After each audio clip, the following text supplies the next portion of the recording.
welcome to Ask Starbase. I'm Dory, and today we're answering a question sent in from Jacob B. from South Elementary School.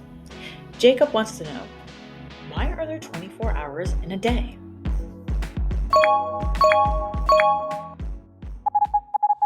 Answering this question means going back to the ancient Egyptians. Once the people of Egypt decided it would be helpful to measure time, they adopted a system where each day lasted 10 hours, each night lasted 12 hours, and dawn and dusk were an hour each.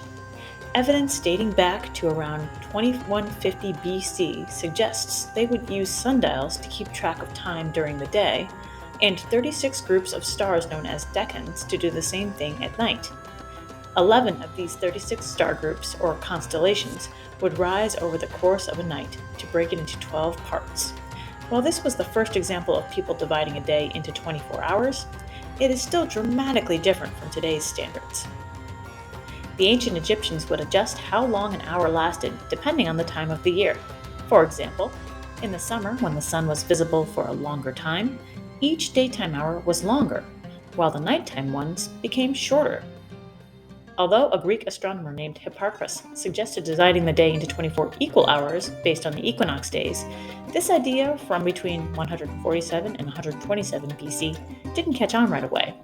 Most people continued to use similar systems where the amount of time in an hour changed with the seasons until about the 14th century, when mechanical clocks became popular in Europe.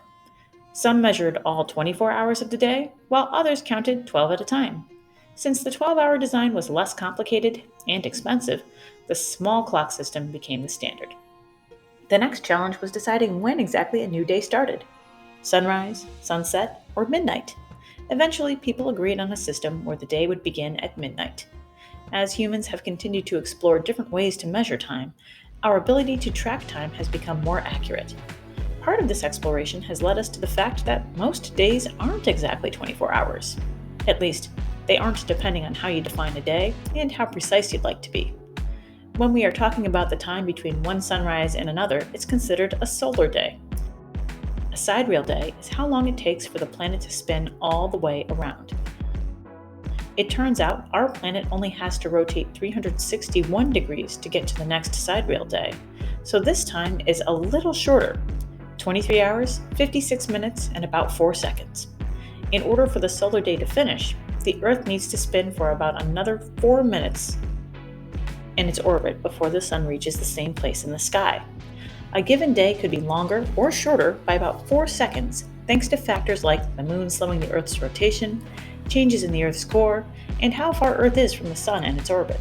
In fact, the only days that are exactly 24 hours are the spring equinox, summer solstice, fall equinox, and winter solstice.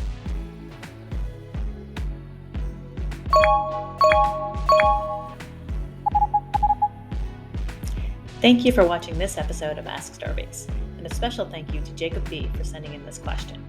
If you have a STEM question for us, please email it to ask@starbase-ct.com, or you can go to our website, starbase-ct.com, to send it to us. Stay safe and be well. Bye!